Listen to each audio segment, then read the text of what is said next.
So now, what is Putin saying about all this? So Putin is saying absolutely nothing, and this is what you expect. So Putin is extraordinarily risk averse. He only invaded Ukraine because you may not remember, but he invaded Crimea, and it was so it was hardly in the news at the time. It was just an unimportant event happening in Ukraine, and for people in the United Kingdom, and he just kind of sneaked his way into Crimea, and then the main thing that hit the news was when they accidentally downed a passenger craft, but using one of their ground-to-air missiles, and then it was just declared that it just became a status quo that Russia was in control of Crimea. I'm just talking about the UK perspective. If you were living closer by, like Romania or Poland or something, you'd have it in the news far more than us. But here it wasn't very much of a news story back then. And Putin expected to invade the whole of Ukraine as easily as he'd invaded Crimea.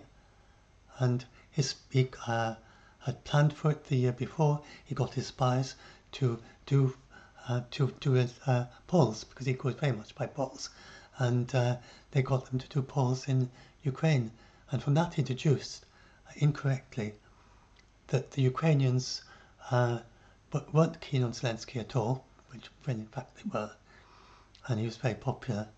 That they wanted him to be deposed. That they would very much welcome Russia coming in, and they'd welcome the tanks with flowers in the streets. And so he devised this very quick, easy way to take over all of Ukraine based on this mistaken information, which he thought was a completely flawless plan. And he thought it was so flawless, and he'd spent probably since 2020 working on this plan, in all the details, and getting the polls, and trying to work out every detail of what to do. And it was based on the idea of a very quick... he didn't tell his army what his plan was. If he told them, they'd have told it was rubbish. But he didn't tell them, apart from Gerasimov, who isn't much, he doesn't seem to be very competent. He just does what Putin's lapdog kind of general, and he doesn't tell him that there's flaws with his plans. So Putin didn't tell the generals, and his plan was to just tell them on the night of the invasion, look, you're going to invade Ukraine, so as not to have any chance of it leaking out. And then get them to go marching across the border from the north, from the east, and then get ships landing from the south. And so his idea was to distract the Ukrainians away from their capital city. He thought that they'd go sending their soldiers in all directions, the north to the east to the south. The city would be left undefended. And he would then very rapidly fly in some paratroopers and special ops teams, which were the only ones who knew about this in advance. The generals didn't, but this small group of experts did. And they were going to bring in some tanks and things, and in military helicopters and in cargo planes, and they were going to take over the civilian airport near Hostomel Airport near Kiev, and then drive into Kiev and rapidly take over the government, while the government was busy trying to control a war all the way around in all directions as far away from Kiev as possible. That was his plan. And he was so sure of that he didn't have a plan B. He didn't do any red-blue teaming, which is what they normally do. A proper military advisor would do, but he's not a military expert. So that was his plan. And he was so sure it would work, and it failed on day one, because his Ukraine got wind of it just a few hours before it happened. They had a very small team of people they managed to get together to defend Hostomel Airport. Not experienced. All the experienced people were sent to the north, east and south, so to that extent it did work. But there was a very small group defending Hostomel Airport who had no combat experience. And they just were very brave and resourceful, and they shot down a helicopter early on. They scattered the airport with things which complicated the landing. And then there was the stingers they just got from Latvia and Lithuania just a few days before, and they used that to, I think they took down some plane or something they was meant to doing a sneak fly all the way to the airport from along the river, flying very low so as not to be detected, and Putin just called it off, and he could see that it wasn't going to work. And that's what ended Putin's plan. And since then he's just been improvising a plan B that he didn't have all along. But this shows you how risk averse he is. Putin would never have done this invasion if he hadn't been totally certain that he would have control of Ukraine in a couple of weeks. And so, and he planned this probably over a year before, certainly before the military exercise the previous year. And all his talking to Macron and the shuttle and everything, it was just a charade. He'd already decided to invade Ukraine. So Putin is a very risk-averse man who will only do things if he's certain they're going to succeed. His plans have to be flawless. He has to dot all the I's and cross all the T's. At least he has to believe they're flawless. And that's the way he works. And we've seen this all the way through the war.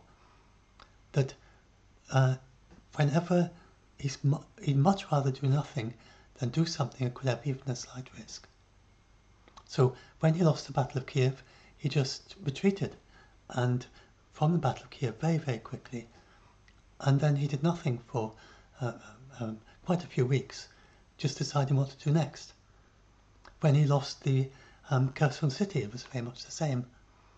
When all the things, every time when he lost the Moskva, when they blew up the Kerch Bridge, in all these events, he just does nothing and claims nothing's happening. When he blew up the Kerch Bridge, people claimed that his attacks on the Ukrainian infrastructure were a response to that, but it was actually the other way around. The Ukrainians blew up the Kerch Bridge on the day before he attacked the Ukrainian infrastructure. So that must have been planned. Back then, it didn't have the capability to do that suddenly, so it would have had to have been planned for some weeks before. So he didn't do that in response to blowing up the Kerch Bridge. And then when you come to the Kursk Oblast incursion, then when Ukrainians crossed over into the border into Russia, they took a small city of 5,000 people very, very quickly with an innovative use of drones and counter drones in a way that Russia hadn't expected at that time. And Putin was just not prepared for that at all. He never thought this was a possibility, and so he did nothing for 2 months. That's his typical response. He claimed that they hadn't invaded Kursk. He told on his propaganda, he said, "Oh, they're just a few people wandering around there without even any guns or anything, or just wandering around in Kursk, and we'll quickly round them all up." When in fact they'd taken over such a city, and a small city of 5,000. And then that's his solution eventually was to get in 30,000 North Koreans, because he couldn't spare the soldiers from Donbass himself. And then he took 6 months all the way through to the spring to liberate this small city of 5,000. That's how weak he is, and that's how indecisive he is, and how very slow to respond. So what's he going to do when Trump says, so he uses these bluffs, he sounds tough when he uses these bluffs, and he says, we're going to do something that the world has never seen before, stuff like that. And he said that, for instance, before Ukraine introduced the HIMARS. So before when the Allies were talking about giving Ukraine HIMARS in early 2022, which was a missile system that can fire about 80 kilometers or so, and back then that was a very major advance. Or when they were going to have air defences for the first time, or the first supply of the MiG-29 fighter jets, or the F-16s, or every time he always keeps saying, if you do this, or when back to economic sanctions on about day 2 or 3 of the war, and Europe said they're going to do economic sanctions, and Putin said you never guess what's going to happen when that sort of thing. He said something that you can't even imagine will happen if you use sanctions, and they went down and sanctioned him, and he did nothing. And when Finland and Sweden joined NATO, it was the same thing. Just over and over again, he keeps saying, you can hardly imagine what's going to happen. It'll be something the world has never seen before. But there's going to be something very threatening going to happen if you give Ukraine a chariot and horses, if he could get by with it, he'd say it for that, for whatever it is that they're planning to send to Ukraine. And then they send it and he does nothing. So Putin bluffs and bluffs and bluffs, but he's extremely risk averse, and he will not actually do anything. And so this is what I told everyone would happen, and it is what happened, because it's totally predictable that he is, because he can't do anything about the sanctions, because Trump seems pretty determined to do them, then he says nothing, or he denigrates, and that's what he does. So Peskov, his spokesperson, said, "I would like to avoid any assessments." And that's all he said, and that he's taken note of President Trump's statements he made yesterday, and we remain committed to peace, which of course they keep saying that all the way through, and they've been saying that for 6 months, and Trump is getting fed up with that, saying, look, you've been saying for 6 months you're committed to peace, but you're not interested in even a few days of ceasefire. So how does that make sense? And whenever you talk to me about, Trump says that whenever Putin talks to him about peace proposals, he hears from his wife that Putin has fired another record number of drone missiles actually while he was on the phone on Ukraine at its citizens.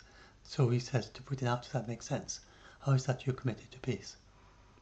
So that's what Trump's been saying, and he's gradually saying that more and more, and now he's just come to the conclusion that Europe had decided long ago that Putin's just not interested in peace at this stage. So that's why he's doing these sanctions, and the TASS is just Putin's not commenting. And TASS said US to impose, this is the news in TASS, which is controlled by Putin, state propaganda, and it just said US to impose anti-Russian sanctions even if they have no effect. So it took one sentence out of context from one thing that Trump said. Said, look, Trump said in this sentence, I don't know if this will have any effect, but we're going to do it anyway. And TASS is running at saying, look, the sanctions aren't going to do anything, so they're meaningless. So that's TASS's response. Of course, they will do quite a bit if they work, but they just claim they won't. And then on August the 1st, he was receiving questions along with Lukashenko, and Lukashenko did answer about the sanctions. He said implausibly that there aren't any sanctions, and of course there have been lots of sanctions. Putin, just no response. He didn't answer that question, and they went on to the next question. And on the peace talks, Putin's been proposing 3 working groups, and that the negotiating process should be private and confidential. This is just him trying to give the impression that he's in favour of peace. But as I said, Trump knows full well that he needs to do more than this. He needs to show in some clear way, such as through a ceasefire, that he's really interested in peace. He needs to do such things as stopping firing the Shahed drones at Ukrainian citizens, which is of no military value to Russia. And if he were to stop doing that, then that would be an indication that he's starting to think about possibly moving towards peace. He's not doing any of this, so at this point he's not interested in peace, but he can be made to be interested, and that's what the sanctions are about. So I've already done a video about that, but I'll talk I'll try some short videos about that too. So anyway, hope that helps a little bit more. It'll help you to understand that that this is the central thing. He's very risk averse, and this is what Peskov, his spokesperson, says. I would like to avoid any assessments, and from Putin himself, then he's not even gone as far as saying that. He's just not commenting. So you can see from this that the idea that Putin is suddenly going to do some very risky, mad maneuver in response to the sanctions makes no sense whatsoever. And Medvedev is just like just kind of like a yapping dog or something that all bark and no bite because he can't do anything. And Putin is just he's just waiting, and if the sanctions happen, he'll continue to wait. And if he starts running out of money, he'll start thinking about it, and he'll probably think for several weeks to a month or two until the last minute, and then eventually either he will raise the tax to pay for the war, or he will finally decide he's interested in peace. And those are the two possibilities, really. So anyway, hopefully that helps.